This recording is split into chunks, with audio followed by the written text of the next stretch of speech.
I thought those were gonna stay together a little bit better than that. You can just do 2. Is that better? No, if we're doing 4, it's on me. I'm a receiver, right? There we go. What's up, GQ? I'm Davante Adams, and these are my essentials.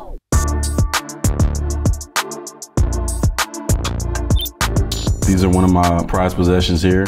These ones in particular are one of my favorites that I've ever designed. And I've designed quite a few shoes, AKA cleats, that get turned into turf. So first we'll look at the back. This is the most important piece right here. You'll see that on there. Top 2, not 2. That's just to let everybody know, in case they do forget. You got some snake skin, some croc skin, a little bit of everything on here. Got a little shiny silver on here. You know, it's supposed to be Raiders colors, mixing it in with a little red for Fresno in there as well. I try to get sneaky with a few things just to, you know, add a little bit of my flair and some of my past into them as well. But, you know, as a lifelong Jordan fan, Michael Jordan fan, and the brand of Jordan, you're never guaranteed to be on that brand. You know, so to be a part of an elite company, it means a lot to me. But to be stamped by Michael himself means a lot as well. So I try to do the best that I can on the field to be a good reflection of the brand.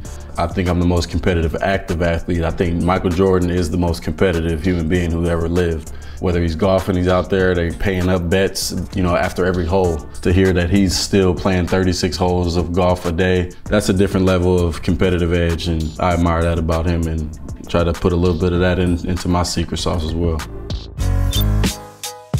This right here is old trusty for the last 10 years. This exact guy right here, every single day, because I would not go to sleep without a durag on my head. Show everybody how we do this. We throw it on like that. I don't have a mirror, so it may be a little messed up. Throw it like that, behind the ears, and then we do one more. Boom. This is how I usually rock this every single night, and I probably look stupid with it right now, so I'm gonna take it back off, but this is what keeps the hair clean, keeps it laid down. 10 years, right here, same one. And somebody tried to steal this on a bachelor trip. They tried to claim it was theirs, and frankly, they almost lost their lives trying to take my my durag. It got to a point where I thought things may get physical, because you ain't going nowhere with this. I love my vehicles. I have a Rolls-Royce Cullinan, a Lamborghini Urus, Bentley Continental Spur, the 4-door, and I have a Ferrari F8 Spider. Here she is. They took the 458, which was the predecessor, amped it up with everything, fixed the inside, all the little bugs, and turned it into Weapon X. So now it's one of the best Ferraris on the street. The way I choose a car in general is it has to be beautiful. If it's a sports car, it's gotta be loud, it's gotta sound amazing. It's gotta sound amazing even idle, not just driving, because I don't drive super fast all the time. And it's gotta have a good sound system no matter what, race car or not, it's gotta have a good sound system, otherwise I will not be buying that car. My very first car, it was not a Ferrari, it was even better. It was a 94 stick shift Honda Accord with looks like bullet holes, but they are not. That is just paint peeling, AKA character. But I love this car. Love that the window on my side didn't work. You had to punch the side of it to make the window be able to drop down. And when my mom would drive me around this car when I was a kid, I would get bored in there, so I would grab a pin out of the glove box or whatever. And for some reason, I just started poking holes in the top of the car. So there's still holes in the top of this vehicle. And I think that's why she made me drive it throughout college and when I first got in the league. And then from there, we went and hopped in a Porsche to make sure we didn't have to deal with that anymore. Really, all of my timepieces are essential, but this one right here means a lot to me. It was like my first premium watch that I got, Patek Philippe Aquanaut. I wore it when I met Bruno Mars in Vegas. I think I had a few too many drinks and somehow scratched the face a little bit right here, and I want to get it fixed, but part of me likes that there's a little bit more character to it on the face. You know, in the rapper game, they call those moons, the chrono in there. People that really know watches, you know, my friend Mark Wahlberg, he's got probably one of the most ridiculous watch collections ever, but he observed that and knew exactly what was going on. So it's kind of one of those if you know type watches. And I think John Mayer actually said something about this. If you have a watch like this, this lets everybody else know that you have a lot of watches like this. Right here we got the Tom Ford Tobacco Vanilla. This is one of the most essential things for me. You know, if I had to jog past somebody for whatever reason, you're probably gonna be smelling Tom. I use this usually on game days because we obviously play more games during the day than we do at nighttime, so it smells amazing. Let's get a little, smells like me. It's good stuff. I mean, this is up at the top. I own, I think, 4 pair of these exact ones right here because these are my favorite shades all time. These are kind of like my invisible shades. When I put these on, I feel like my social anxiety decreases. Like I'm looking at her right now. You think I'm looking at the camera and I'm just scoping her out, making sure she's not preying on my family or go steal my cologne. I don't know, anything. So it's good to be able to wear them just so I can kind of feel like I'm kind of invisible for the moment. So it's partially that, partially the look, but everything that I wear, I want you to know that it's not necessarily expensive, but it's premium. But I don't necessarily want you to know exactly what the brand is unless you're a connoisseur yourself. When you look at these shades from here, like they could be Ray-Bans, they could be whatever, you know, but they just so happen to not be Ray-Bans and be Prada, because I'm the Prada Dandada. This is an essential for me because, you know, see me game days. Usually I either got the bun up. If not, you'll see me walk in like this.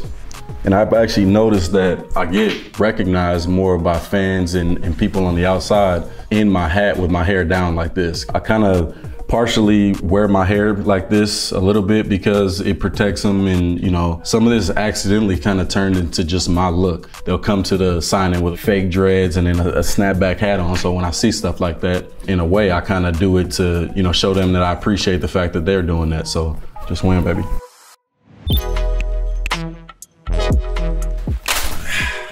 So since a kid, these right here, these been one of the most essential pieces before I even knew what essentials were. Skittles are my favorite candy, hands down, but the sour Skittles, these take up a whole special block in my heart. These are what led to me ultimately getting 2 root canals in high school, so thank you, Skittles, for that. I don't always keep a bag with me because I try to be better, and my kids, I mean, they can eat a whole cow and then turn around and say they're starving if they see you with whatever. I gotta keep it away to prevent having to deal with future root canals at a young age for those 2.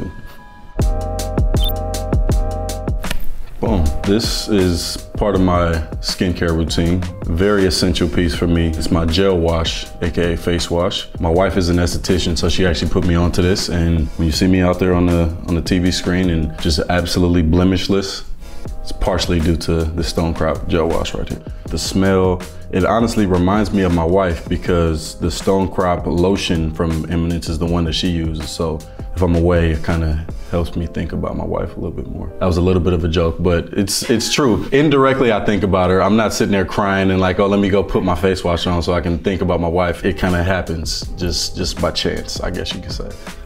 Now, we also have the blue chapstick brand right here. This guy, you see these lips? I have to mainly attribute it to this guy right here. So I keep this on me, especially in Vegas, 12 to 15 times a day. Get some of this action going on. Get them nice and, yeah, it's my guy. What does this even smell like? It kind of smells like cocoa butter a little bit almost. And I used to use a lot of cocoa butter as most African-American kids did. I guess in a way it takes me back to my childhood. I didn't even know that till now, so that's good to know. The most important thing on the planet to me, more than a Durag, shoes, hat, glasses, Skittles, even more important than Skittles, my family. They mean the world to me because they basically give me purpose. It's to the point where I don't even remember what I used to do in my life before I had kids. I feel like I was just wasting time, everything that I did. Once Deja joined us in 2019, I feel like that's where I really started to figure out life in general. And you know, my wife has helped me all along with everything. They played a huge role in the player that I am on the field, you know, the man that I am in this world today. So it's a blessing being able to be surrounded by, you know, my great family that we've created, and, you know, having met my wife so early, that's also a blessing. I don't know where I'll be without him, but I don't have to be without him, so we won't have to figure that out. Thanks for watching, guys. Make sure you check out Receiver on Netflix.